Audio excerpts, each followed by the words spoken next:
Assalamualaikum warahmatullahi wabarakatuh. Selamat datang di Syekhuna TV, saluran yang menghadirkan keindahan akhlak dan ilmu untuk umat dengan penuh cinta dan dedikasi. Jangan lupa untuk like, komen, dan subscribe agar dakwah ini terus tersebar luas. Selamat menyaksikan, semoga bermanfaat.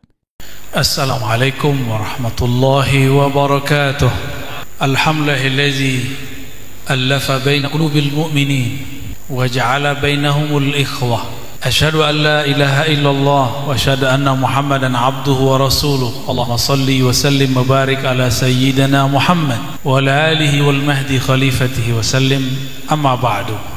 Para alim ulama, umara, bapak-bapak, ibu-ibu semua yang tidak mungkin saya sebutkan, alhamdulillah hadir juga yang mengamankan negeri ini ya. Semoga hati kita juga aman, amin ya rabbal alamin. Kepada siapapun yang berjasa mengadakan kajian ini, aqulu lakum syukran, terima kasih atas jasa antum semua. Kita sudah masuk pertengahan nisfu Sya'ban. Esok malam adalah nisfu Sya'ban, salah satu hari besar yang dihidupkan di zaman Rasulullah sallallahu alaihi wasallam. Tapi biasa ada orang yang enggak faham sunnah, ngaku bermanhaj sunnah, lalu membid'ahkan nisfu Sya'ban. Kata mereka tidak ada baca-baca nisfu Sya'ban. Nabi tidak baca Yasin. Lah untuk apa Nabi baca Yasin? Nabi itulah Yasinnya. Betul enggak? Ketika Allah mengatakan Yasin, maknanya ya insan. Siapakah itu? Nabi Muhammad sallallahu alaihi wasallam.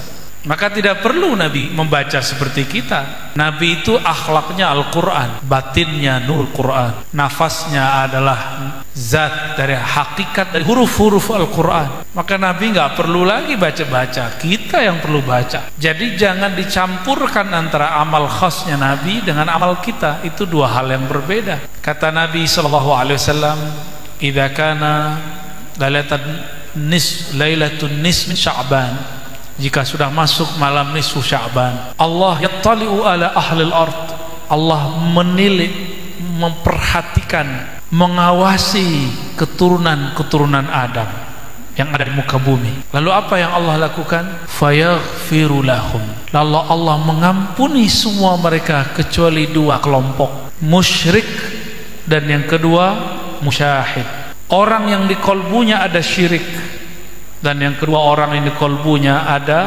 kebencian. Musyahid juga berarti orang yang sedang bertengkar.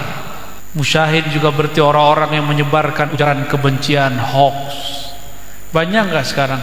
Makanya di negeri yang hoax tersebar, ampunan Allah tidak disebar.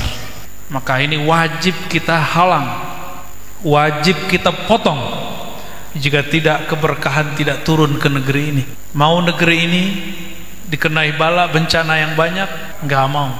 Maka hindari dua hal malam nanti, malam besok, mulai dari besok pagi. Jangan syirik, dan kedua jangan musyahin. Apa musyahin?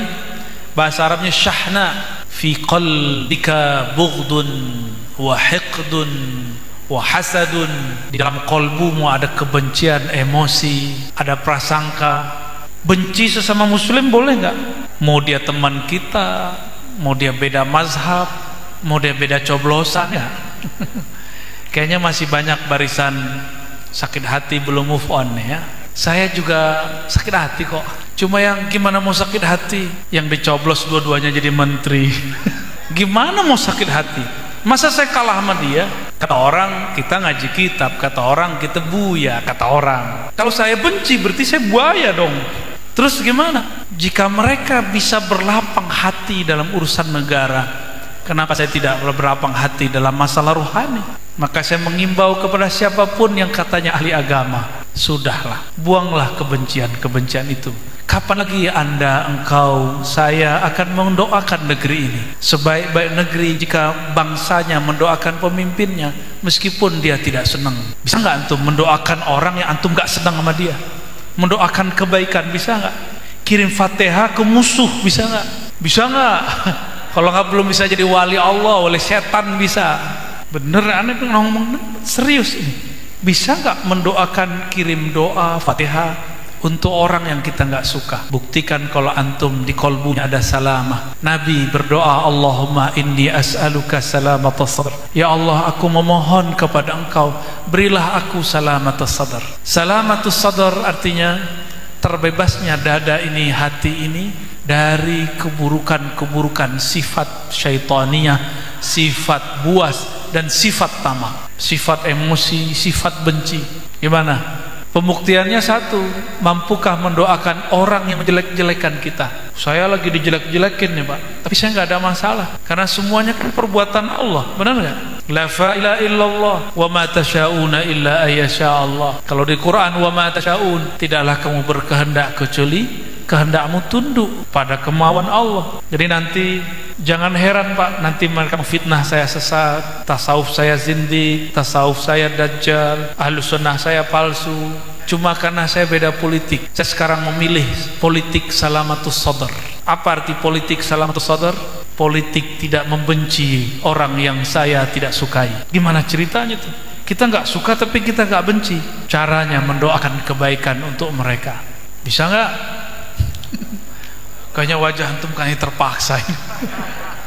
Kita nggak suka sama dia, tapi kita doakan kebaikan bagi dia. Kata Nabi, salah satu doa mustajab adalah doaul mukmin, doaul muslim li akhi, doa seorang mukmin muslim untuk saudaranya. Cuma di hadis itu nggak disebutkan, walaupun beda paham.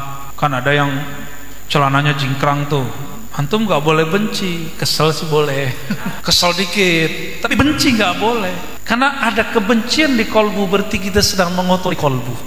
Capek. Al-mubghidu mut'ibun. Orang yang suka membenci itu akan capek. Orang yang menyebar kebencian itu akan lelah setiap hari. Sedangkan orang yang dibenci dia bisa tidur dengan nyaman. Pahala-pahala orang yang suka membenci ini kan nih rajin tahajud nih, rajin puasa Senin Kemis, ya kan?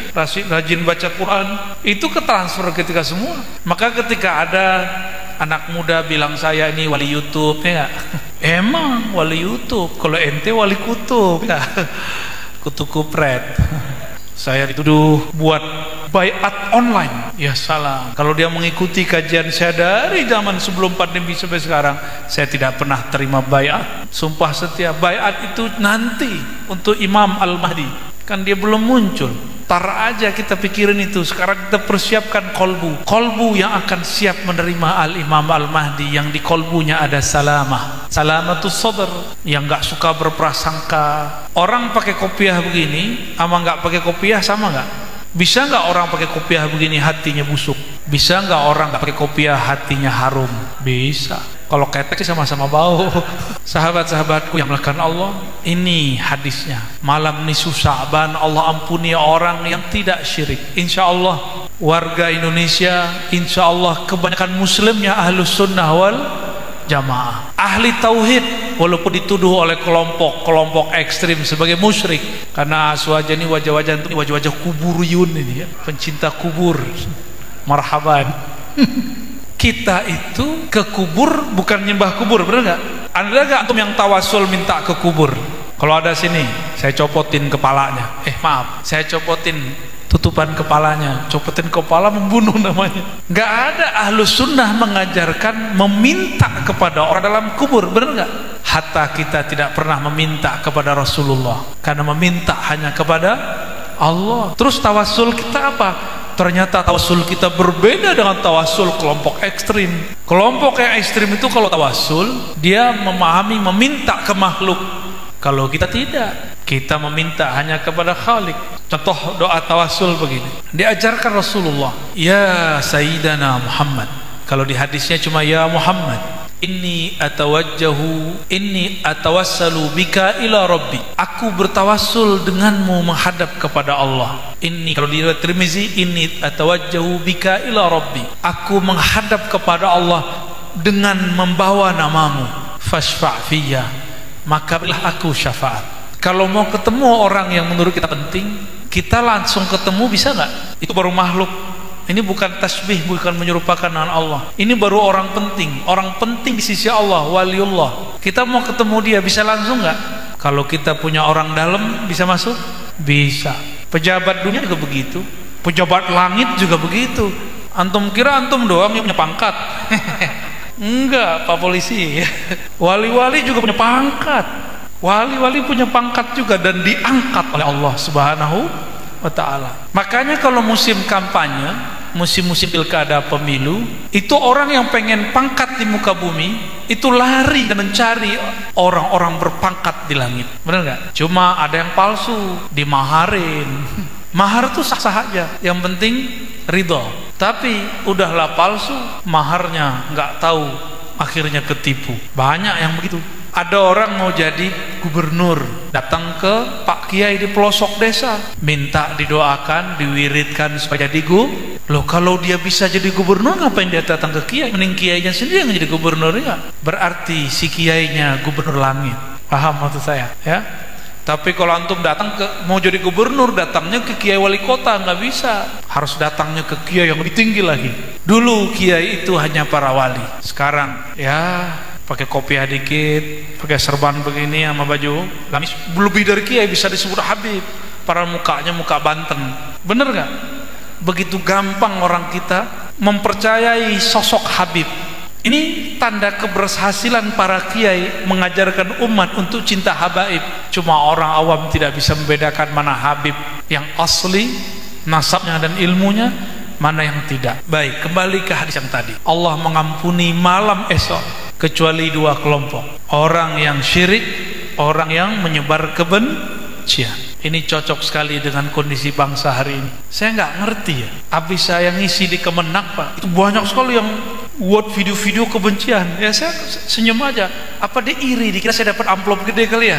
Dia nggak tahu kalau ke masjid-masjid lebih gede amplopnya daripada ke sono. Atau apa? Saya nggak ngerti maksudnya apa. Iri kenapa antum? Bukankah salah satu kalam Nabi, afdolul jihad itu ketika engkau mengatakan ittaqullah, bertakwalah kepada Allah, bimbinglah penguasa yang dianggap zalim. Benar nggak? Antum kan nganggap dia zalim. Yaudah, antum nggak ngomong datang ke dia kan? Aneh yang datang. Lah kita datang masih disalahin. Terus maunya apa? Jadi sekarang ini orang dengan jubah-jubah agama bisa memalsukan kebenaran yang dia sampaikan, kebencian-kebencian. Maka benarlah kata ulama dulu. Ini bukan hadis. Ittaqu zallatil alim. Hati-hati terhadap kegelinciran tergelincirnya orang alim. Ada lagi yang kedua, ittaqu, hati-hatilah terhadap siapa? Hasidina minal ulama, orang-orang yang hasid, hakid dari ulama. Karena jika ulama, kiai yang iri, dia bawa kitab, bawa ayat. Benar nggak? Nanti antum siap-siap ya, 2 tahun 3 tahun ke depan akan terjadi perang ayat, perang kitab. Siap-siap aja. Ya, mungkin di antara kiai-kiai ini nanti ada yang jadi korban atau ada yang cari masalah sih, nggak ada ntar. Namun dakwah ahlus sunnah kita tidak akan berhenti. Dakwah Thariqah Ghazaliyah kita tidak akan berhenti. Dakwah tasawuf Imam Abdul Hasan Syazili yang sangat bijak tidak akan kita hentikan. Dakwah fikih Imam Syafi'i tidak akan kita hentikan. Dakwah imam kita ahlus sunnah dalam semua keilmuan tetap akan kita kembangkan. Walaupun orang-orang membenci, kita berbuat bukan untuk menyenangkan pembenci, kita berbuat untuk Allah ridha kepada kita. Maka tolong kepada orang yang berdakwah ingin mendapatkan like dan subscribe. Sampai sekarang aneh nggak bisa baca itu, karena sampai sekarang nggak punya channel resmi. Yang ada cuma channel kajian majelis. Sampai sekarang antum cari, nggak ada saya punya channel Ar-Razi YouTube, nggak ada. Itu bukan saya itu. Kalau ada ya, itu mungkin orang muhibbin, biarin. Nggak tahu ke depan kalau kita mau buat. Tapi sejauh ini belum. Apakah cuma karena ingin didengar orang, di like orang, lalu kita harus membenci orang? Apakah untuk mendapatkan like kita harus unlike? Apakah untuk supaya bisa ditonton, dapat cuan dari YouTube, lalu kemudian kita harus menyebarkan kebencian?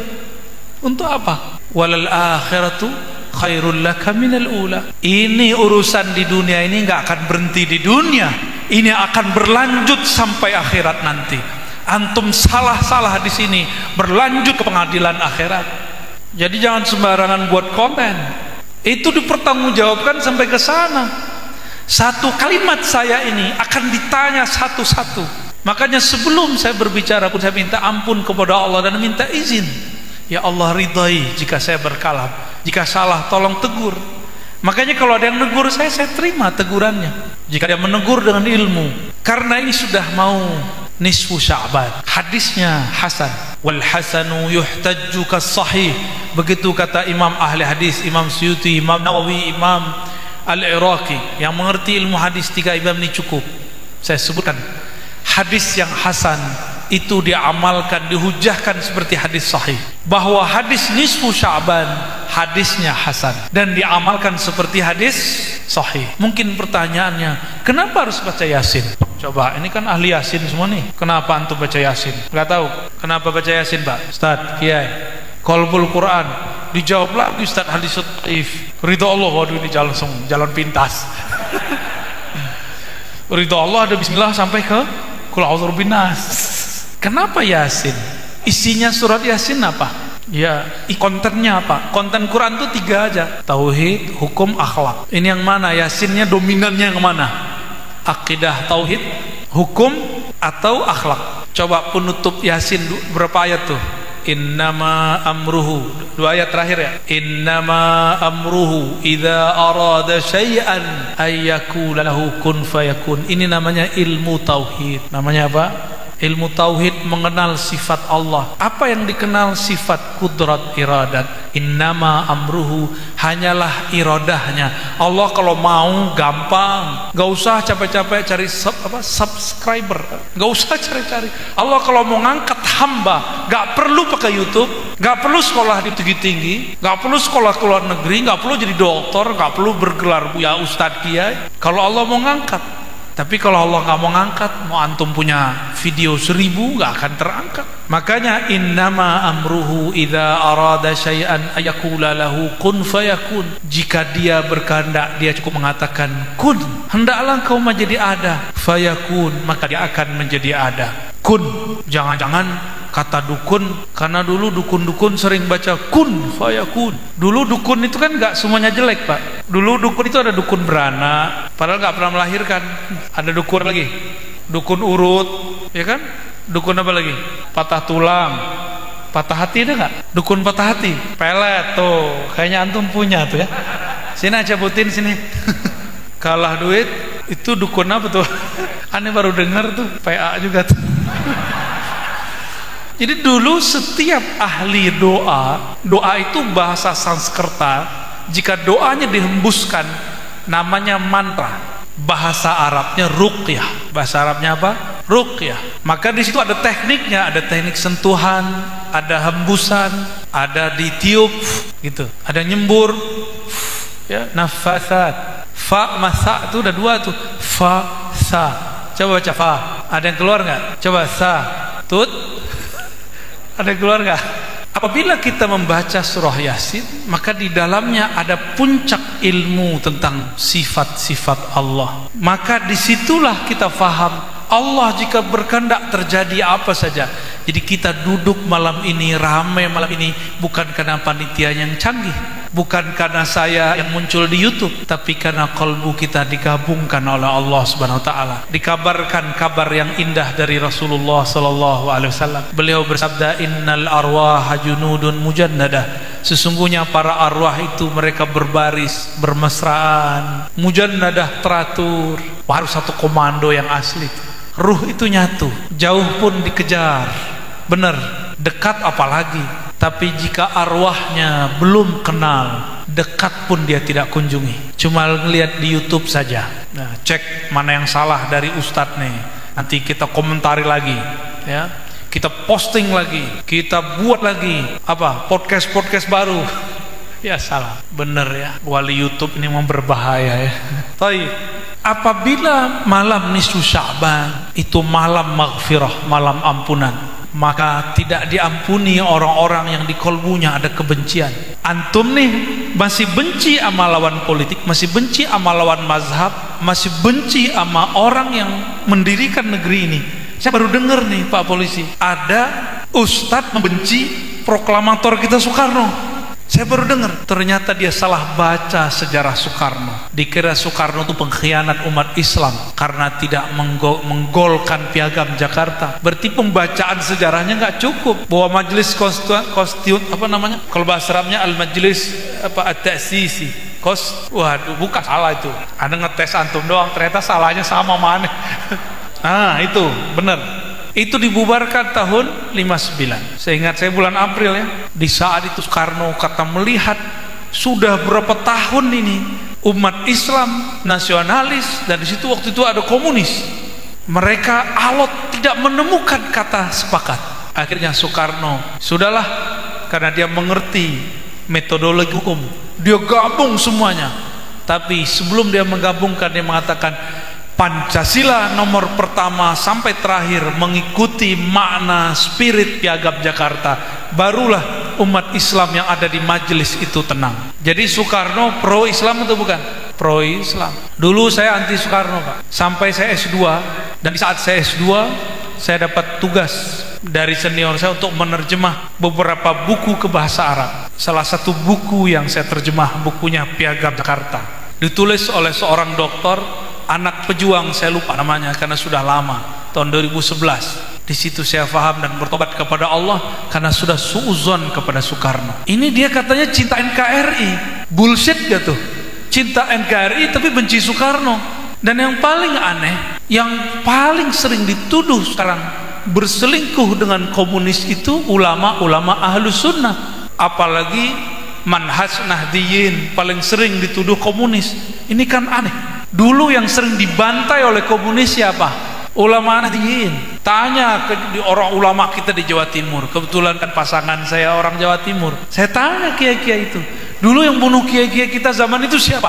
PKI. Tapi sekarang justru yang dianggap ulama PKI, ulama N. Jadi sejarah diputarbalikkan. Benarlah kata Rasulullah di akhir zaman, yusaddaqu fihal kazib, pembohong-pembohong dianggap benar. Yukazzabu fihas shadiq, pada masa itu orang-orang yang benar dianggap bohong, orang-orang bohong dianggap benar. Sekarang zamannya, maka tetaplah jadi orang waras. Tenang aja ya. Kebenaran itu akan menghancurkan kebatilan. Itu di belakang kenapa ada berisik terus tuh? Ya udah Pak, salamat tuh saudara Pak ya. Ya kita husnuzon, mungkin dia lagi olahraga, kira lagi olah jiwa ya. Kita doakan mereka sehat-sehat aja ya. Enggak kesel kan Pak? Beneran. Kita mau nih susah ban, enggak boleh kesel, apalagi benci ya, apalagi merasa majelis kita lebih baik, nggak boleh. Tidak boleh. Saya setahun diuji guru saya ngajar hikam di lantai 2, di lantai bawah beliau main PS Pak. Guru saya main PS, itu PA nggak ketutup. Kalau orang biasa stres langsung. Giliran ada teks bagian kalam hikmah terpenting, tiba-tiba beliau lagi ngegolin. Ternyata yang nonton beliau main PS lebih banyak daripada yang ikut taklim sama saya. Semuanya berteriak gol. Hampir 5 menit bacaan hikam saya tidak terdengar. Saya ngomong apa gak kedengaran sama orang. Di hati langsung terbersit, ya Allah guru, tuan guru, kalau begini terus nanti majelis nomor 2 ada di lantai 2 bisa bubar. Kalau saya gak ada masalah, yang lain takutnya bubar. Ternyata benar orang yang duduk di samping saya sekarang jadi pengkhianat. Yang bukan yang sekarang ini Pak ya, mengkhianati guru kita dan mengkhianati saya. Mungkin dia gak bisa kali muter otaknya dengan cara berbaik sangka bahwa kita ngajarin hikam. Hikam itu isinya kebijaksanaan, wisdom, dan itu dimulai dari kebeningan kolbu. Kebeningan kolbu, ketika ada orang bikin kesel, kita nggak kesel. Ada orang marah, kita nggak marah. Ada orang nggak menghargai kita, kita nggak tersinggung. Bisa nggak begitu? Bisa nggak begitu? Serius. Derajat kewalian antum di situ loh. Jadi mungkin nggak seorang kiai dipecat bukan jadi wali, mungkin kerjanya marah mulu, menyebar kebencian mulu. Ulama itu takutnya ke Allah atau ke jamaah? Surat Fatir ayat 28, innama yakhsyallaha min ibadihil ulama. Yang takut kepada Allah itu cuma ulama. Ulama itu yang kenal Allah. Maka yang disebut kenal Allah nggak mesti dokter, nggak mesti RCMA, nggak mesti buya kiai. Antum nih kenal Allah, takut kepada Allah, ulama. Ulama itu bukan yang pintar baca kitab doang. Rasulullah bisa baca kitab kuning nggak? Belum ada percetakan Pak zaman itu. Jadi tunggu dulu, ini kan banyak, ada beberapa yang belajar kitab kuning nih, kitab aneh putih. Tidaklah jaminan orang yang baca kitab kuning itu ulama. Dia cuma qari'ul kutub, pembaca kitab, bukan ulama. Jika Jika dia berlatih intelektualnya baca kitab, tapi dia tidak membaca kitab di dalam dirinya, disitulah seorang ulama menjadi bukan penjilat penguasa, tapi dia menjadi penjilat jamaahnya sendiri. Jadi ulama itu tiga aja. Ulama yang mencari perhatian Allah, yang kedua ulama yang mencari perhatian penguasa, yang ketiga ulama yang mencari perhatian jamaahnya. Semoga kita dijadikan yang pertama, yang mencari perhatian Allah Subhanahu wa ta'ala. Ya, amin ya rabbal.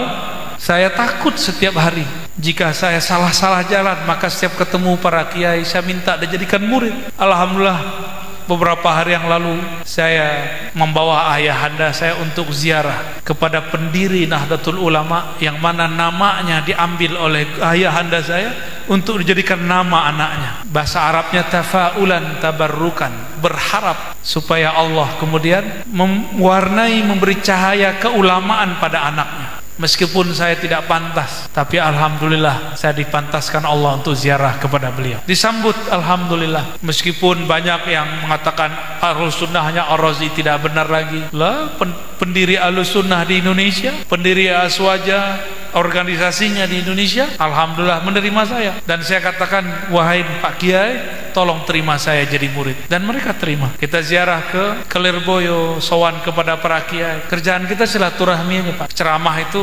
sampingannya itu. Saya niatnya ziarah, disuruh ceramah. Ya alhamdulillah. Baik. Jadi ulama ada berapa macam sekarang? Satu, mencari perhatian Allah. Gimana cara mencari perhatian Allah? Allah itu hanya memperhatikan kolbu. Kolbu itu porosnya badan, porosnya diri, porosnya alam siapa? Rasulullah SAW. Maka carilah perhatian Allah dengan mengikuti Rasulullah, itu satu. Perbanyak selawat kepada Rasulullah, itu dua. Ajarkan cinta kasih yang Rasulullah ajarkan kepada umat di masanya, itu yang ketiga. Inilah yang diijazahkan guru-guru kita setiap kali kita belajar hadis. Awal kita mendengarkan hadis, guru kita selalu mengatakan, irhamu man fil ard yarhamkum man fis sama. Sayangi makhluk di bumi, yang di langit sayang engkau. Bukan menebar kebencian, bukan mengikuti kata orang, tabayun. Katanya baca surat Al-Quran, katanya berijazah Quran. Di surat Al-Hujurat ada, wahai orang beriman, in ja'akum fasikum binaba'in fatabayyanu. Jika orang fasik datang kepadamu dengan suatu kabar, apakah itu kabar benar atau tidak, fatabayanu, tabayun dulu. Ini zaman orang nggak mau tabayun, zaman nggak mau, maka kami nggak ridho kalau kita punya ada jamaah ini langsung membalas-balas ya. Jadi tolong ke depan jika ada kiai kita dihujat, jangan balas menghujat. Sepakat? Beneran? Jadi kepada Allah, bukan kepada saya. Jika ada guru kita dihujat, kita nggak balas menghujat. Sepakat? Kita balasnya apa? Pakai doa atau diam. Kul khairan aw liyasmut. Katakan yang baik atau diam. Berat nggak tuh? Enteng, beneran. Ntar kita ciep, kita perhatiin ntar beberapa hari ini ya. Karena antum itu sudah nggak mungkin lepas dari sosial media, bener nggak? Maka ada wirid sosial media. Catat, wirid sosial ini torikot baru, bid'ah. Orang yang suka bid'ahin kita membid'ahkan pakai tasbih. Pakai tasbih di bid'ah. Tapi kalau habis assalamualaikum buka handphone nggak bid'ah. Assalamualaikum warahmatullahi wabarakatuh. Nggak bid'ah ya. Tapi kalau habis sholat megang ini bid'ah. Imam mereka namanya Ibnu Taimiyah rahmatullah alaih mengatakan dalam fatwanya, jika di dalam sholat kita lagi sholat tasbih ke sholat apa, terus ngitung bacaan pakai tasbih, kata beliau la ba'sa bih, nggak apa-apa kok. Itu imamnya ngomong. Loh kok sekarang di luar sholat disebut kita Yahudi? Jadi kata si ustadz dia dalam zikir pagi sorenya yang sahih, itu torikot baru tuh, nama torikotnya Jawaziyah, Qadiriyah Jawaziyah. Bahwa pakai tasbih itu, maaf ya aneh nyebut nama ya, nama torikotnya doang, orangnya enggak. Astagfirullahaladzim. Pakai tasbih itu bagian dari tasyabbuh, menyerupai Yahudi. Saya penasaran lah, datanglah kita ke Yahudi, adakah mereka pakai tasbih? Gak ada. Yang ada paling orang Kristen ya, pakai tasbih tapi depannya salib. Itu bukan, namanya bukan tasbih. Tahu namanya nggak? Aneh nggak tahu juga namanya. Terus ada satu lagi yang ngeles, sok mengerti sejarah. Pakai tasbih ini nanti harus bayar hak cipta kepada orang Shaolin. Oh, ternyata dia sudah membeberkan hobinya nonton film kungfu. Hayya ala salah. Allahumma salli ala Muhammad. Antum ngejeknya dahsyat juga ya. Baik, syukur.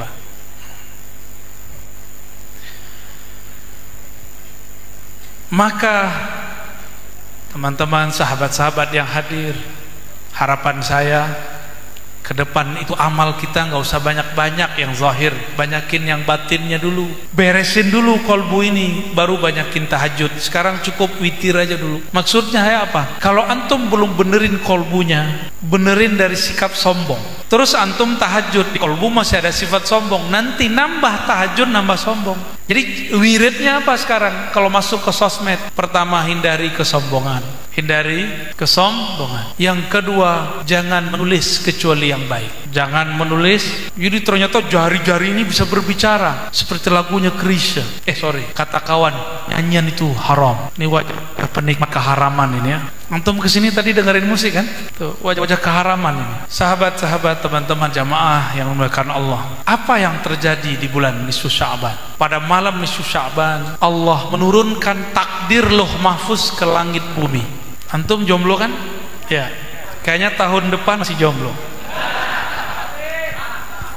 Tertulis SK-nya dari langit dunia, dari Lauh Mahfuz turun ke langit dunia. Tertulis di situ siapa yang akan menikah, siapa yang akan jomblo, siapa yang akan hamil, siapa yang akan melahirkan, siapa yang lahir, siapa yang dilahirkan, dan siapa yang akan mati. Jadi malaikat rahmat, malaikat Israel, Israfil, semuanya sudah pegang SK. Maka hati-hati, mulai malam nanti itu malaikat mau melototin kita terus ya. Target gua nih. Maka beliau kirimlah tentara-tentaranya, kirim dulu penyakit, kirim dulu uban. Tuh stres kan yang punya uban ntar. Antum punya uban yang bilang hayya ya. Setiap hari itu kita diperhatikan malaikat maut. Maka dia cukup satu napas itu banyak orang mati. Tapi orang melihatnya dalam berbagai bentuk, karena Allah izinkan malaikat maut itu dilihat oleh orang dalam berbagai bentuk meskipun di satu masa. Itu dahsyatnya. Ini keramatnya malaikat maut, punya keramat dia ya. Jadi siapa yang nikah ya, maaf ya, mungkin antum belum nikah kali. Mau nikah ente? Terus apa yang terjadi di bulan Sya'ban? Tidak hanya nisfu Sya'ban, inilah sejarah yang sangat luar biasa. Pernah mampir ke Masjid Qiblatain? Pernah mampir nggak? Di Masjid Qiblatain itu kiblat ada dua. Ternyata ada sejarahnya. Nabi dulu berkiblat ke Bait Maqdis. Di situ ada Sakhra, tempat dulu para nabi naik. Malaikat kalau naik turun lewat situ semua. Maka semua ruh jika ingin naik ke langit pasti lewat situ. Namun Nabi mendengar desas-desus para ahli kitab. Apa kata ahli kitab? Muhammad itu jiplak agama kita. Tuh lihat, dia kalau sholat mengarah ke masjid kita. Akhirnya Nabi SAW sebelum sholat wajahnya bolak-balik. Pertama ngeliat ke Mekah, baru melihat ke arah Bait Maqdis. Allah kemudian mengatakan, qad nara taqalluba wajhika fis sama. Sungguh kami melihat wajahmu bolak-balik melihat Ka'bah, Bait Maqdis, Ka'bah, Bait Maqdis. Maka sekarang Allah mengatakan, fawallu wujuhakum syatral masjidil haram. Sekarang kamu boleh memandang berkiblat ke al-masjidil haram. Inilah sejarahnya terjadi di bulan Sya'ban. Jadi bulan Sya'ban ada bulan sejarah kiblat. Bulan sejarah kiblat. Ulama kita berbeda pendapat mengenai berapa lama Nabi menyembah Allah berkiblat ke Bait Maqdis. Ada beberapa ulama mengatakan 16 bulan, ada yang mengatakan kurang dari itu ya. Sampai di bulan Sya'ban Rasulullah kemudian berpindah dari memandang ke Maqdis kepada Baitul Haram ya. Ini yang terjadi di bulan Sya'ban. Ulama kita berbeda pendapat mengenai Lailatul Qadar itu. Dulu ada ulama yang berbeda pendapat. Imam Ibnul Jauzi dalam kitab At-Tafsirah mengatakan ada qaul, ada pandangan Lailatul Qadar itu adalah nisfu Sya'ban.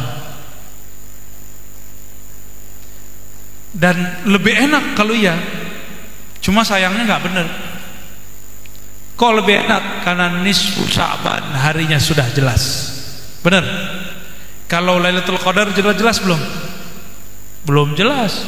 Entah malam 21, entah 23, entah 25, entah 27, entah 29. Tapi kalau nisfu Sya'ban jelas, kecuali NU dan Muhammadiyah bertengkar lagi masalah hisab dan ru'yah. Maka akan ada dua nisfu Sya'ban. Namun yang menghidupkan nisfu Sya'ban kan cuma orang NU. Jadi orang Muhammadiyah kayaknya nggak perlu membahas nisfu Sya'ban kapan ya. Benar nggak? Betul? Antum ada Muhammadiyah nggak ada apa-apa juga, nggak ada masalah ya. Ulama Muhammadiyah itu tamatan pesantren NU banyak, kawan-kawan saya ya, banyak mereka baca kitabnya di pesantren NU tapi pergerakannya di Muhammadiyah ya. Kita kawan-kawanan lah. Sahabat-sahabat semua yang bukan Allah, maka bulan Sya'ban ini boleh saya artikan dengan bulan cinta. Kenapa? Rasulullah itu cintanya apa Allah kasih.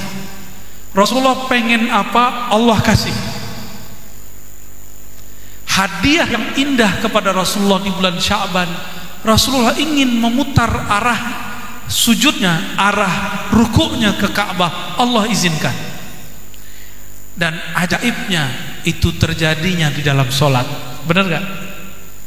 Nabi lagi sholat mengarah ke Bait Maqdis. Karena Allah cintanya kepada Nabi Muhammad. Itulah yang disyairkan para ulama-ulama kita. Ka'annaka khuliqta lima tasya. Seakan-akan engkau dicipta sesukamu hai Muhammad. Kenapa? Sukanya Nabi adalah sukanya Allah. Karena Nabi telah meleburkan kehendaknya dalam kehendak Allah. Jadi Nabi itu kalau berkehendak bukan kehendak beliau lagi, tapi itu kehendak Allah Subhanahu wa ta'ala. Dan Allah karena sudah sangat cinta kepada Nabi Muhammad SAW, apapun maunya Nabi. Nabi belum berkalam, Nabi cuma ngelihat doang. Begitu Nabi Pak, Nabi cuma ngelirik doang, Allah kasih. Antum ngelirik berkali-kali juga belum dikasih kan? Udah ngelirik mobil apa?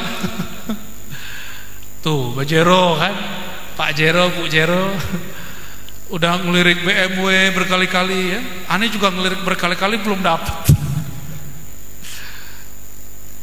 Karena kita bukan Nabi. Nabi itu kekasihnya Allah. Pernah punya kekasih? Ente belum punya kan? Oh sudah, maaf ya. Anis Uzon mantan ya.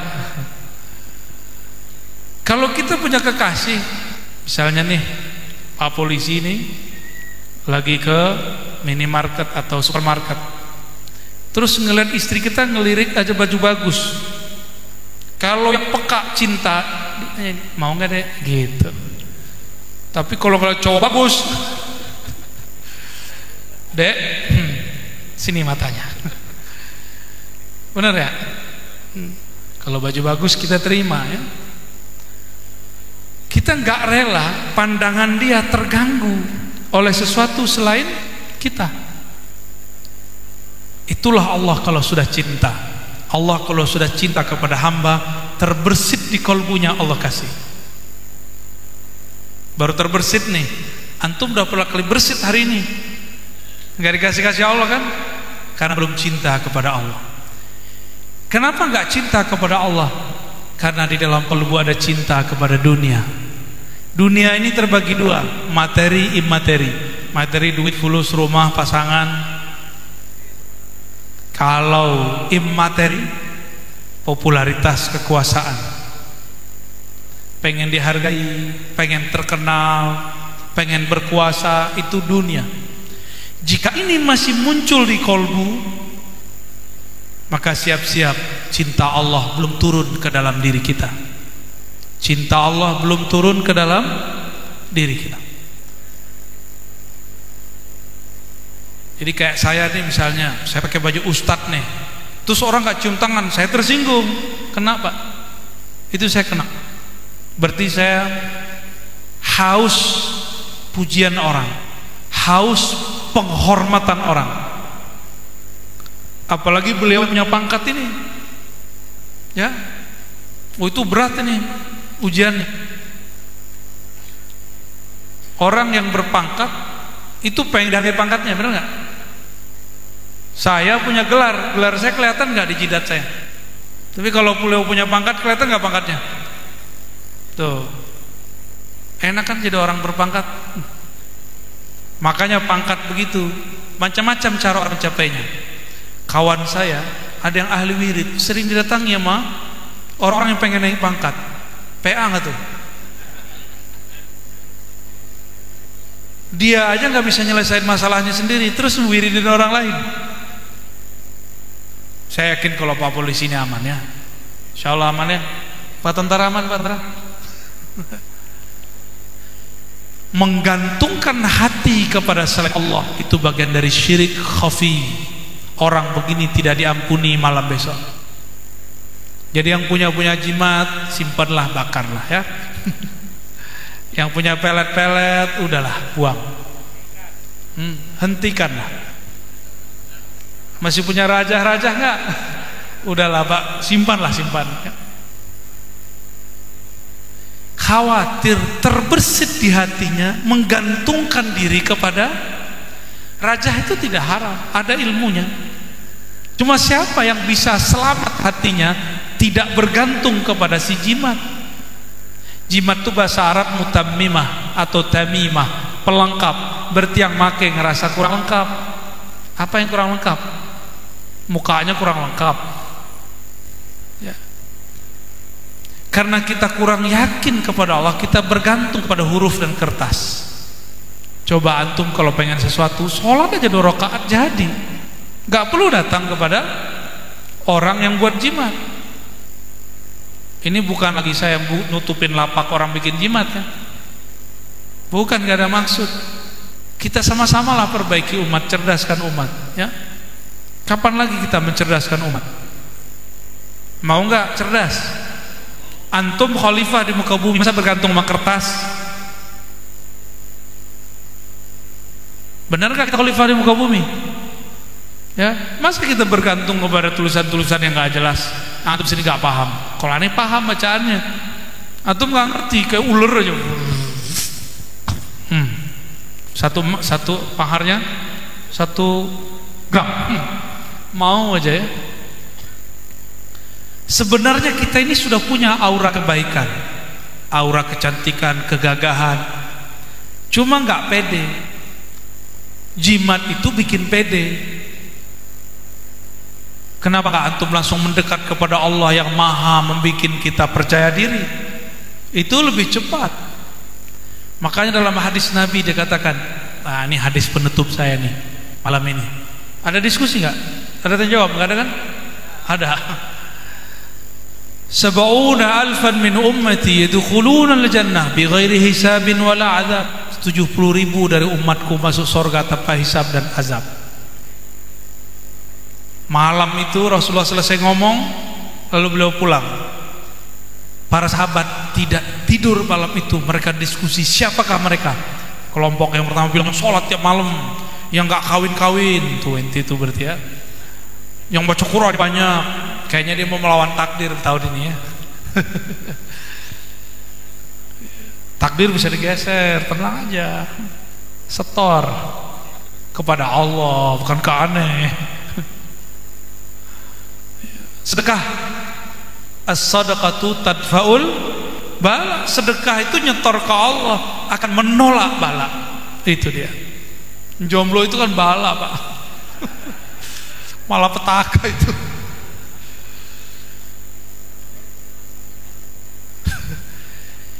Malam itu tidak ada sahabat satupun yang tidur. Mereka tak sempat pulang, diskusi semua. Pagi-pagi Rasulullah lihat mata mereka udah bengkak-bengkak. Kalian ngapain malam tadi? Kata mereka, kami diskusi wahai Rasulullah, siapakah yang akan masuk surga tanpa hisab dan azab. Lalu Nabi bilang, ribet amat, kira-kira gitu ya. Mereka adalah qaumun la yastarqun, tidak minta ruqyah. Yang mana? Ruqyah syirik. Jika ruqyahnya berisi nama-nama Allah, meminta kepada Allah, maka itu boleh. Yang kedua, tapi ulama kita sebagian besar menganggap ini ruqyah secara umum, tapi itu pendapat yang lemah ya. Yang kedua, wala yaktawun, tidak melakukan pengobatan bakar ekstrim. Dan yang ketiga, wa ala rabbihim yatawakkalun, kepada Allah mereka berserah diri. Ciri-ciri orang berserah diri, awal dia berusaha, dia kemudian mengadu kepada Allah. Sholat 2 rakaat. Saya mau tanya, Tuhan dukun sama Tuhan antum sama gak? Tuhan kiai sama Tuhan kita sama gak? Terus kenapa kemudian kita gak bisa datang, dia bisa datang? Kenapa kalau dia doa bisa, kita gak bisa? Mungkin kita kurang yakin. Benar, kurang yakin. Kalau kurang yakin, kuatkan ilmu yakin. Belajarlah ilmu ma'rifatullah. Maka pesan saya kepada teman-teman saya sesama dai, udahlah cukuplah tengkar masalah khilafiyah. Sesekali ajalah ya. Perbanyak ilmu ma'rifatullah di akhir zaman. Karena itu yang bisa mengobati kolbu. Kalau antum masih debat aja masalah usoli, masalah yasinan, penyakit hati yang muncul. Penyakit hati yang muncul. Kalau kebencian kemudian dipoles dengan ayat, orang akan membunuh dengan ayat. Sayyidina Ali yang membunuhnya orang yang hafal Quran. Mereka disebut kelompok Khawarij. Itu kelompok Khawarij, anak kemarin sore coba ngajarin Sayyidina Ali. Maka jangan heran nanti akan muncul orang-orang baru hijrah, coba menceramahi dan nyalahin kiai dan ustad, coba bantah-bantah santri. Udah mulai muncul sekarang, udah mulai muncul. Ini zamannya sudah. Maka jalan keluarnya bukan belajar fikih khilafiyah doang, itu cuma untuk menenangkan kita kalau berdebat. Jalan keluarnya cuma satu, innama yakhsyallaha min ibadihil ulama. Yang takut kepada Allah itu cuma ulama. Dan ulama yang inilah yang disebut wali. Jadi wali Allah itu ulama, ulama akhirat. Ulama akhirat itu gak ada urusannya dia dekat dengan masyarakat atau dekat dengan penguasa atau mengikuti satu partai politik atau ikut pergerakan tertentu, tidak ada. Ulama akhirat itu yang ruhnya kenal Allah, kolbunya sibuk memandang Allah. Itu yang disebut ulama akhirat, bukan orang yang ikut satu pergerakan ini, pergerakan itu, pro pemerintah, anti pemerintah, nggak ada urusan. Mau dia anti pemerintah, mau dia pro pemerintah, jika ruhnya tidak kenal Allah, maka dia ulama dunia, bukan ulama akhirat. Maka jangan tertipu dengan label-label ini. Lagi kampanye, Pak. Allahumma sholli ala sayyidina Muhammad. Ini bulan Sya'ban, sebentar lagi kita Ramadan, berarti cuma 16 hari lagi ya, atau bisa ya di 15 hari. Masuklah bulan Ramadan dengan kesiapan salamatus sodar, dengan bab cinta. Antum bayangin mau masuk Ramadan itu beban gak? Mau puasa beban gak? Serius. Ntar malam-malam kakinya gemeteran 23 rakaat. Ini lucu. Suatu masjid ulamanya ada, ingin memutuskan sholat mau 11 rakaat atau 23 rakaat. Saya nggak tahu masjid dekat sini begini nggak.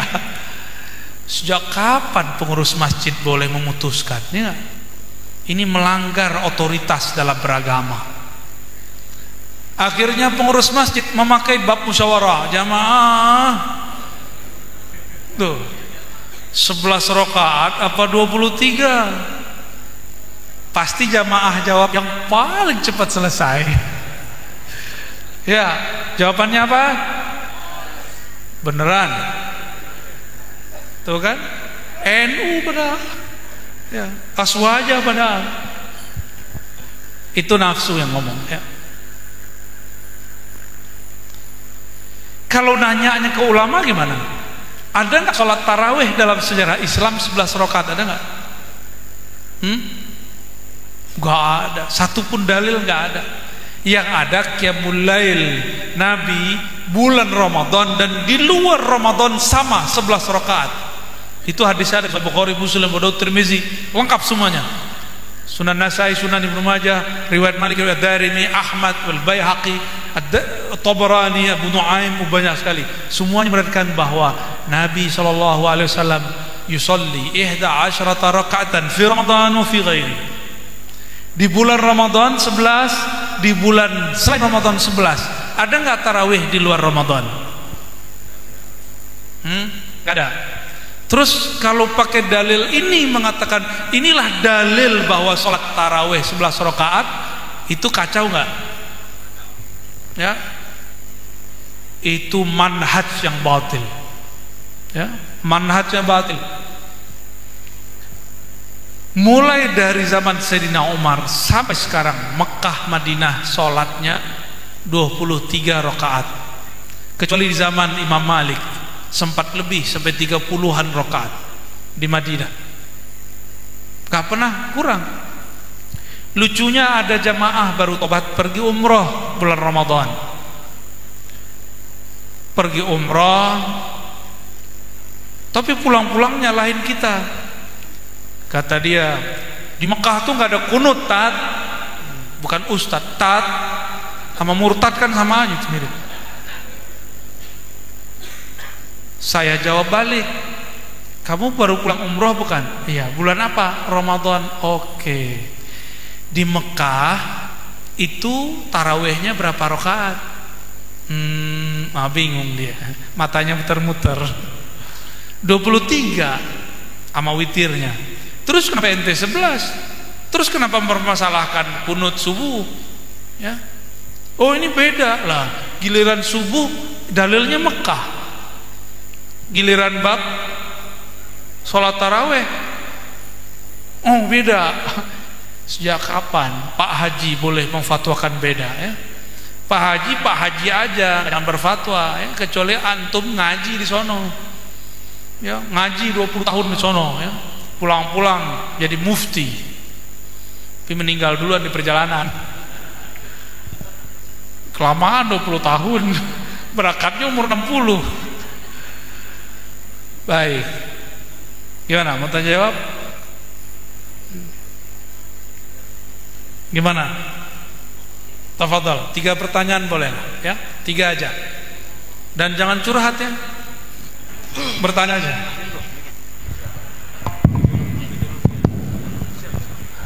Baik, kita buka sesi dialog. Sesi pertama kami buka cermin untuk 3 penanya. Silakan acukan tangan. Oke, mas yang pertama yang belakang 1. Mana? Bapak yang peci putih 2. 1 lagi dari sebelah kiri. Ya, oke. Tolong mic-nya. Sebutkan nama dan asalnya.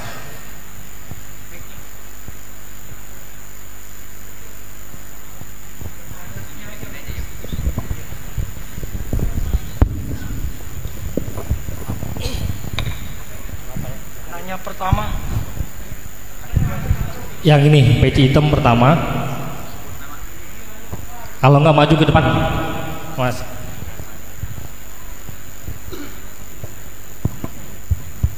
Ya, silakan.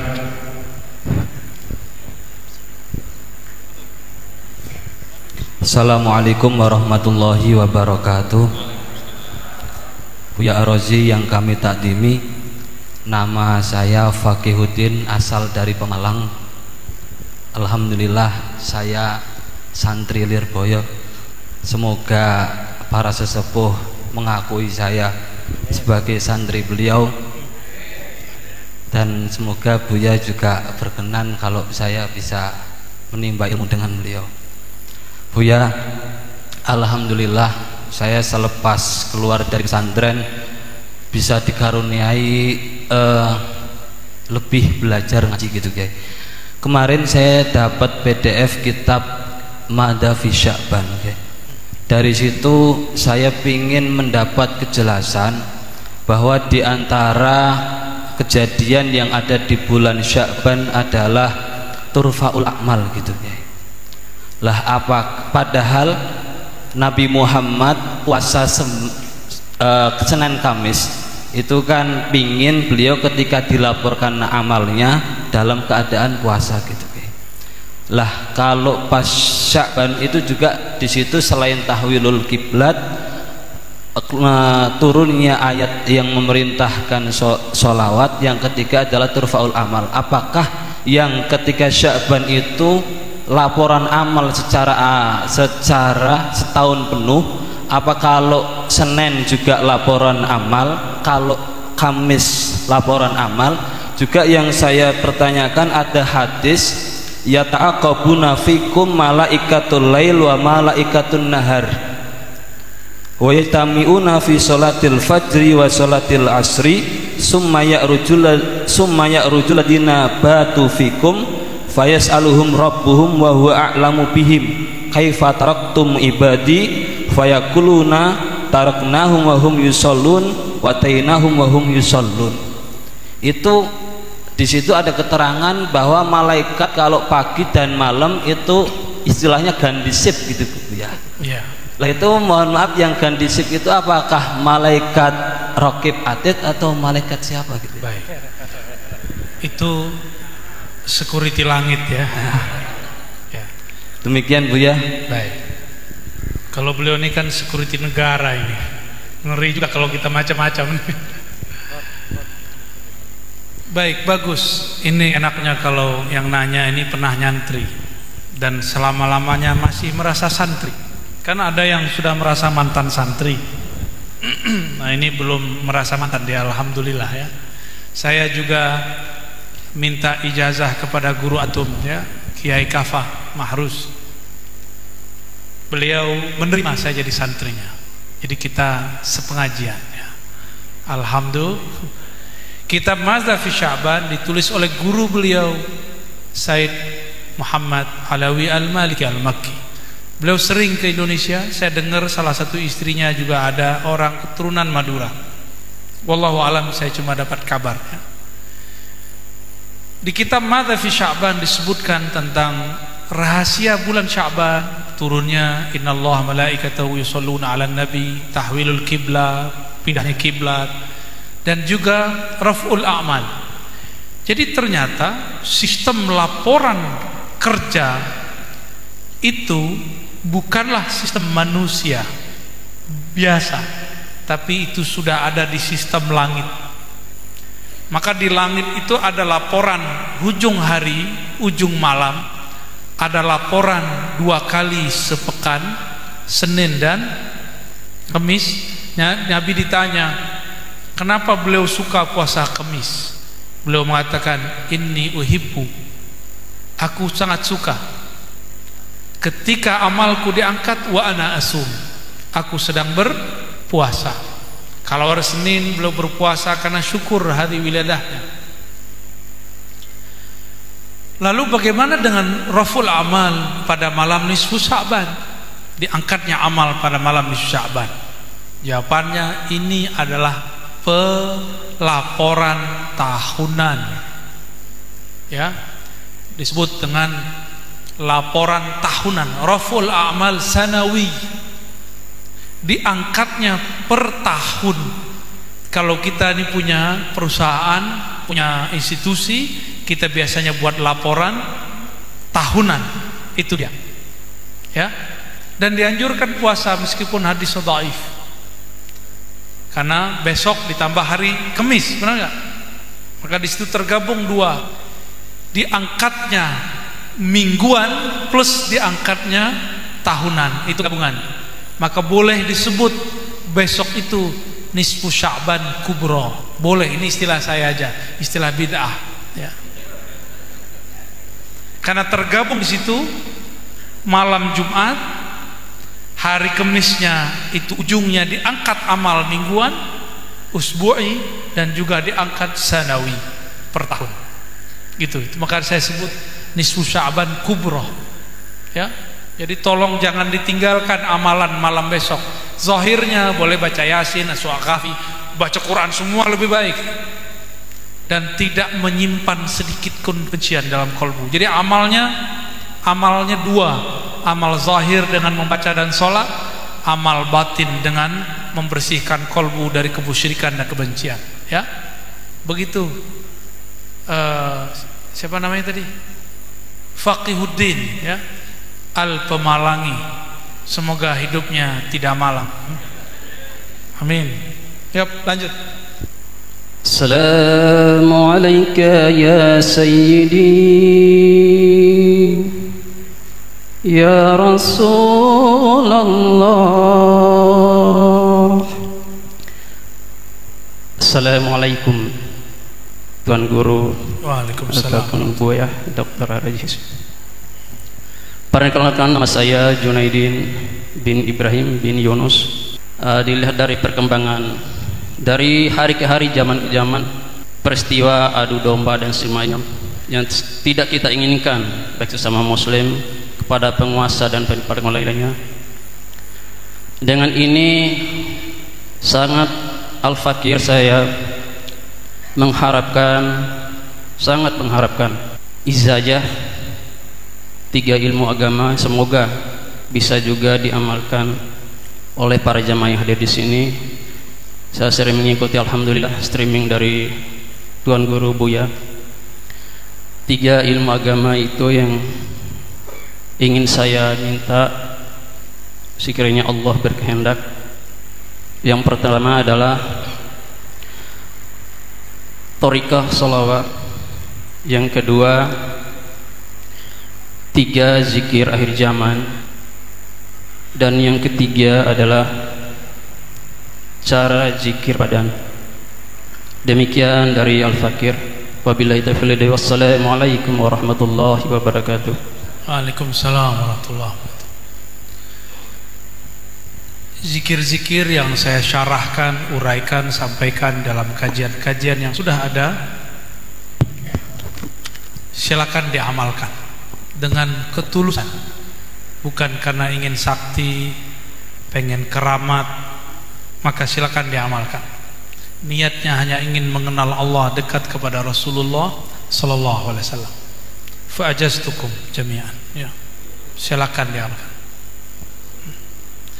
Namun ingat, saya tidak terima baiat, karena baiat sumpah setia cukup kepada imam akhir zaman, dan saya bukan imamnya. Ya, saya cuma imam sholat doang. Ya. Jadi tidak benar saya menerima baiat. Kalau talqin itu pun ngikutin isyarat. Talqin beda dengan baiat. Yang jahil tidak bisa membedakan baiat dengan talqin.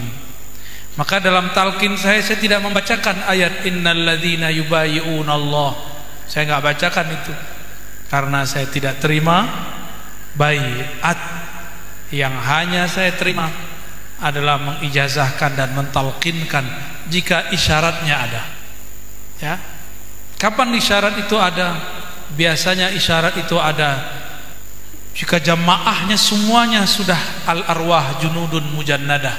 Jika dia sudah satu komando kolbunya, maka tiba-tiba kolbu saya akan tergerak saja, karena ruh kenal ruh, kolbu kenal kolbu. Ada satu saja yang coba-coba iseng mendengerin, itu nggak akan bisa terjadi sampai dia menanggalkan syak dan ragunya atau ingin coba-cobanya. Gitu. Mungkin tahun-tahun ini kita belum, mungkin tahun ini atau ba'da Id nanti Saya belum buka talqin secara terbuka kecuali secara ahwali. Secara ahwalnya emang terbuka hati saya. Beda mungkin dengan beberapa ustaz yang bisa buat zikir jamaah di mana saja. Kalau Ratibul Haddar, Ratibul Attas bisa dibuka di mana saja. Tapi kalau talqinuz zikir, dia perlu ada kontak batin yang kontak terhubung antara kolbu kita dengan kolbu yang ada. Kalau enggak, nanti malah coba-coba, ya, dan enggak nikmat sama sekali. Berdoa aja, semoga dalam waktu dekat kita buka majelis zikir akbar dan talqin kubra, talqin besar. Tapi saya belum janji kapan itu. Ya. Baik, Allahumma shalli ala Muhammad. Yang di pojok sana Pak, pakai peci hitam.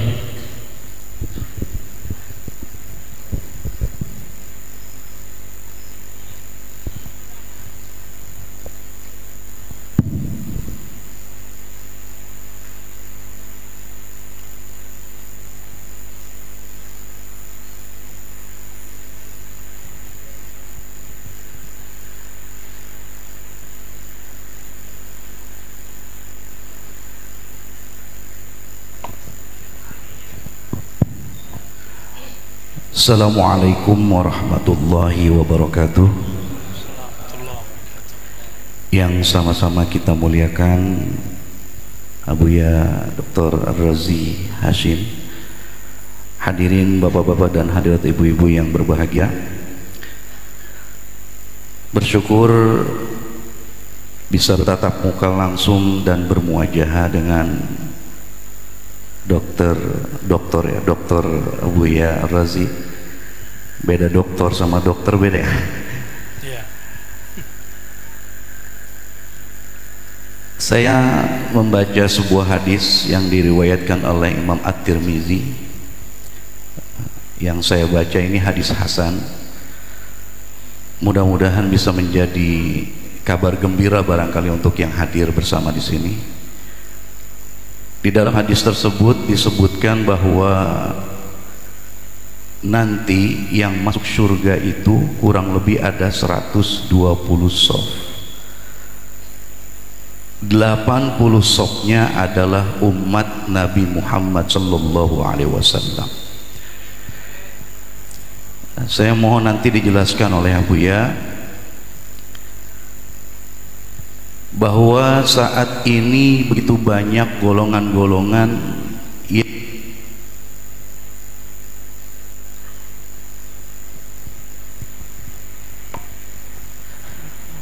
tapi kalau kita lihat dari jumlah yang begitu banyak, rasa-rasanya kalau di Indonesia ini ya khusus Linahdlatul Ulama.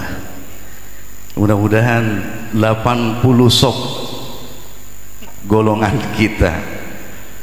Ya, demikian mohon dijelaskan lebih rinci.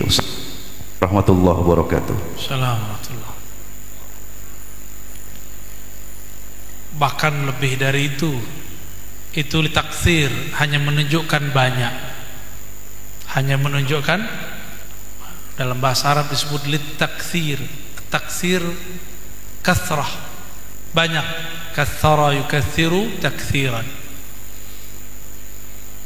Jadi umat Nabi Muhammad nanti bersaf-saf, dan saf terdepan itu adalah umatnya Nabi Muhammad SAW yang masuk surga. Dari awal Nabi Muhammad sampai kiamat nanti, ya dikit jatuhnya itu. Cuma kemudian diperbanyak dengan syafaat. Syafaat Nabi itu ada banyak macam. Kita bagi dua aja, syafaat uzma dan ghair uzma. Syafaat agung dan yang bukan agung. Syafaat agung ini khusus untuk para wali-wali Allah. Jadi kalau wali Allah dapat syafaat agung, tidak hanya nanti di akhirat, tapi semenjak di dunia, dan ketika dia sakratul maut, ketika dia alam barzakh. Pernah enggak pergi ke suatu wilayah, turun pesawat tapi enggak diperiksa? Gak pernah ya, selalu. Itu saya kalau lagi diundang, kalau yang punya kota ngundang, maka dia langsung sambut. Itu nggak ada yang berani meriksa. Di situ saya punya analog. Kalau saya datang ke suatu kota, pentinggi kota itu sama kita, yang lain tunduk semua, nggak ada yang berani nanyain mana suratmu. Ada yang berani, Pak? Dulu zaman-zaman antigen, ini kan sekarang udah dihapus nih. Antigen PCR itu nggak dipaksa, nggak diperiksa. Padahal emang nggak ada juga. Emang nggak ada. Dia bilang udah berangkat aja, berangkat. Cuma sekali dua kali ya yang nggak ada. Selebihnya ada terus di Peduli Lindungi ya. Kok bisa? Karena dia memandang yang di samping saya. Itu yang disebut syafaat. Kalau antum nanti transit di padang mahsyar, di sampingnya Rasulullah, berani gak malaikat nanya? Bisa dipecat dia dari malaikat ya. Masuk alam barzakh, mau diperiksa sama malaikat Munkar Nakir. Munkar Nakir kan jenderal nih, bintang 1 lah Pak ya. Ini jenderal mau nanyain kita, samping kita ada Nabi Muhammad yang ngasih bintang dia. Gimana? Sanggup nggak dia nanya? Langsung dia siap, lanjutkan. Kalau perlu diangkatin kopernya ya. Begitu nanti. Jadi orang-orang yang mendapatkan syafaat ini lebih cepat daripada yang masuk surga tanpa hisab dan azab. Apa bab mereka? Dalam hadis Abu Daud dan Ahmad dikatakan, ketika nanti di padang mahsyar tiba-tiba ada yang secepat kilat terbang di atas semua manusia. Yaghbituhumul anbiya wasyuhada. Para nabi dan para syuhada iri yang positif terhadapnya. Lalu dikatakan, siapakah mereka ya Allah? Lalu Allah menjawab, al-mutahabbuna biruhillah. Mereka lah yang saling mencintai dalam ruhullah. Jadi cinta itu ada tingkatnya. Ada cinta nafsiyah, kedirian. Ini ibu-ibu ini cinta pasangan masih karena nafsiyah. Bapak-bapak ini cinta istri masih karena nafsiyah. Ego diri itu nggak akan berlanjut sampai di sana. Mungkin di sorga nyarinya lama kalau masuk sorga. Kalau enggak, nanti di padang mahsyar suami sama istri nggak mau ketemu. Kata yang suami, saya dulu zolim kepada istri. Kata si istri, saya dulu khianat kepada suami. Pergi semua. Yauma yafirul mar'u min akhihi. Pada saat itu seseorang lari dari saudaranya, dari pasangannya, dari ayah bundanya, dari kawannya, dari atasannya, bawahannya. Atasan pernah menzalimi bawahan, bawahan pernah mengkhianati atasan. Saudara benci saudara, tusuk dari belakang, gak berani ketemu. Gimana Pak? Kalau gak dikasih syafaat, lewat ya. Kalau umroh, kalau keluar kota, keluar negeri, pernah ditahan di imigrasi nggak? Ada. Kawan saya ditahan di imigrasi, itu pengen buang air kecil di celana, dia cerita, saya nggak ngeliat. Bukan waktu sama saya. Padahal dia ustadz disuruh duduk doang. Itu ketakutan, bayangin coba. Gimana antum masuk ke alam transit di alam barzakh, dipelototin memulkan mungkar nakir, berani nggak tuh? Maka kita butuh syafaat. Itu sebabnya sholat kita kayaknya nggak ada sholat antum yang bisa dibuat bikin syafaat. Coba sholatnya yang tadi benar-benar khusyuk, coba angkat tangan. Ada nggak? Ada nggak? Nggak ada ya? Pak tentara khusyuk nggak tuh Pak? Khusyuk apa kusut? Di mana kiai? Berhenti aja di kiai kalau nggak khusyuk. Gimana mau bimbing umat sholat pun nggak khusyuk? Bimbing dulu diri kita kepada Allah, baru bimbing orang lain. Nggak kenal jalan ke Bandung, ngajak orang ke Bandung, sesat nggak? Nggak kenal jalan ke Allah, ngajak orang ke Allah, sesat nggak? Muter-muter. Jalan ke Allah tuh gampang, bukan keluar ke dalam. Karena Allah mengatakan, wa nahnu aqrabu ilaihi min hablil warid. Wa idza sa'alaka ibadi anni fa inni qarib. Jika hambaku bertanya kepada engkau tentang aku, katakan aku sangat dekat. Jalan menuju Allah itu dekat sekali. Makanya di akhir itu nanti ada yang dapat syafaat langsung dari Allah, ada yang syafaat langsung dari Rasulullah. Dua golongan ini yang akan selamat. Itu yang diperbanyak oleh Allah. Syukurnya masing-masing mereka dapat kuota, bisa bantu 70 ke atas, 70 ke bawah, kira-kira begitu. Kalau ditaksirkan diperbanyak. Maka baik-baik sama waliullah, ya, baik-baik sama ulama yang tulus kepada Allah. Kalau nggak sepaham, nggak usah menyerang, berhusnuzon saja. Ulama kan bukan nabi, pasti ada salahnya. Kalau dia wali, antum singgung dia. Jika dia tersinggung, yang tersinggung bukan wali, yang tersinggung yang mencintai wali itu siapa? Allah. Man adali waliyan faqad azantuhu bil harb. Siapa yang menyakiti waliku, aku nyatakan perang kepadanya. Jadi orang yang merangi wali siap-siap hidupnya gelisah aja bawaannya, walaupun dia ustad. Dia ustad wali syaiton, kan wali dua, Pak. Jadi pilihannya di akhir zaman ini wali dua aja, wali syaitan, wali rahman. Wali syaitan, wali Allahur Rahman. Wali syaitan kerjaannya menyebar kebencian, wali rahman menyebar rahman, menyebar rahmat Allah. Maka kalau ingin kenal wali, satu saja, yang rahman menyebar rahmat Allah, yang syaitan menyebar kebencian. Sudah ketemu belum? Sudah ketemu belum? Sudah kebayang? Jadi wali syaitan, wali rahman itu bukan masalah pro partai mana, anti penguasa atau pro penguasa. Saya yakin orang yang pro penguasa ada yang wali, orang yang anti penguasa ada yang wali. Saya yakin ada wali di kelompok ini. Tapi wali kalau anti penguasa, dia tetap mendoakan penguasa. Gitu bedanya. Tapi yang belum jadi wali, apa-apa udah main laknat aja, ya.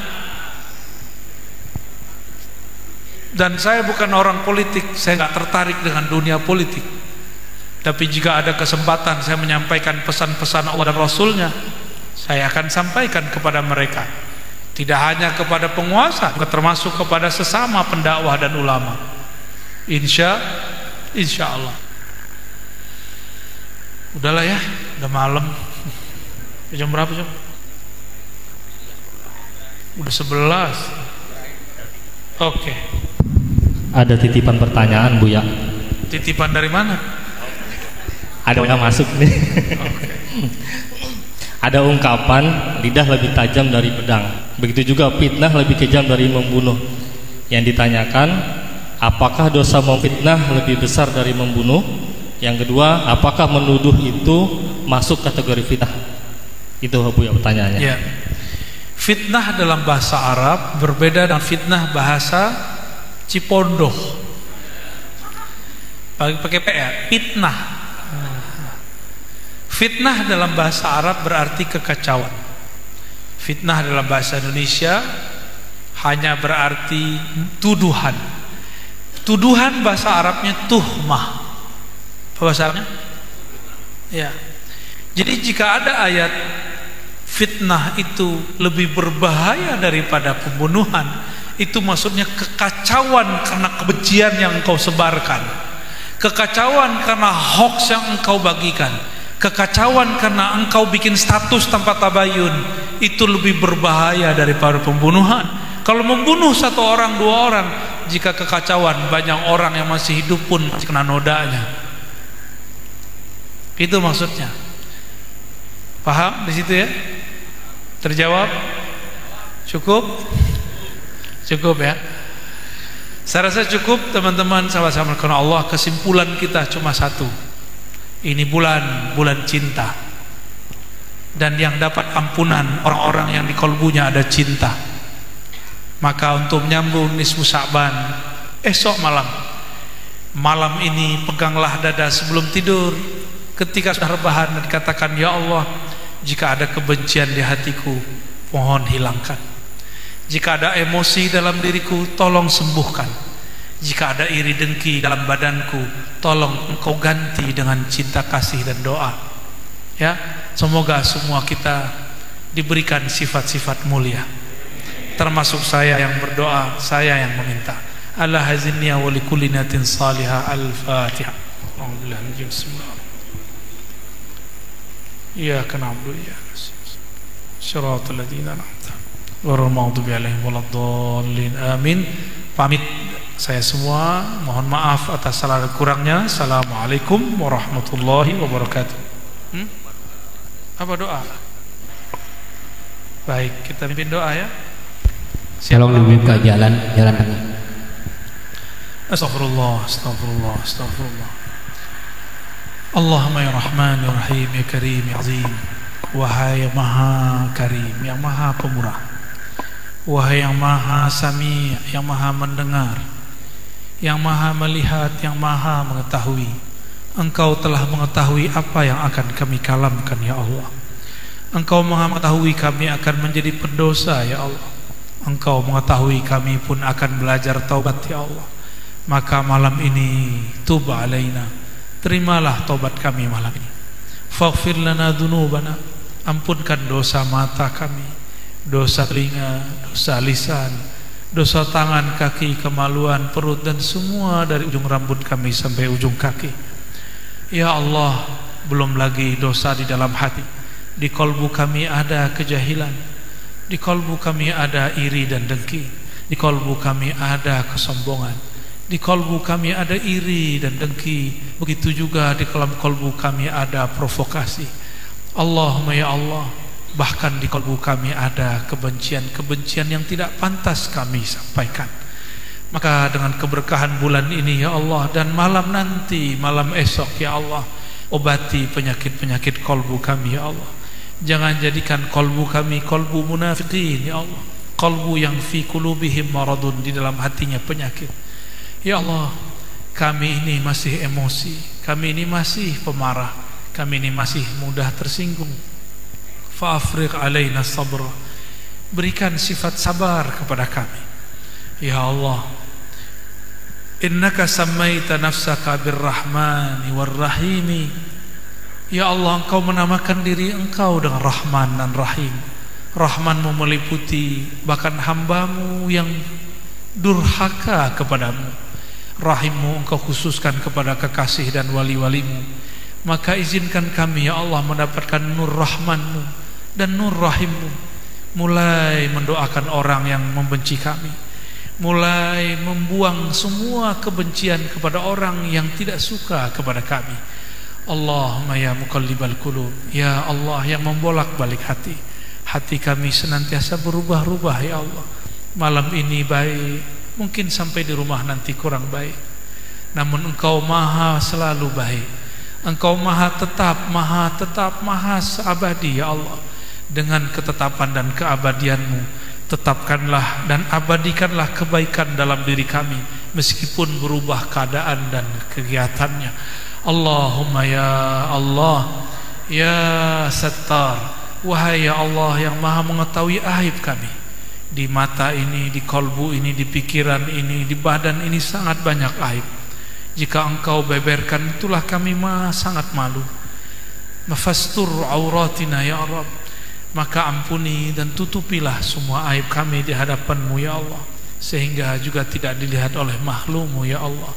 Rabbana atina fid dunya hasanah wa fil akhirati hasanah wa qina adzabannar waghfirna wa li jamil muslimin walhamdulillahi rabbil alamin. Subhanakallahumma wa bihamdika asyhadu an la ilaha illa anta astaghfiruka wa atubu ilaik. Wa sallallahu ala sayyidina Muhammad. Assalamualaikum warahmatullahi wabarakatuh. Mohon izin tidak salam-salaman ya. Sedapatnya aja ya. Assalamualaikum. Waalaikumsalam warahmatullahi wabarakatuh. Alhamdulillah tadi telah disampaikan begitu luar biasa pemaparan materi dari guru kita Dr. Ar-Raji Hasim. Mudah-mudahan menjadi ilmu yang bermanfaat, ilmu yang bisa kita amalkan dalam kehidupan sehari. Dan dengan diaminkan doa tadi, maka berakhir pula acara kita pada malam ini. Dan marilah sama-sama kita akhiri dengan mengucap lafaz hamdalah. Alhamdulillahirabbil alamin.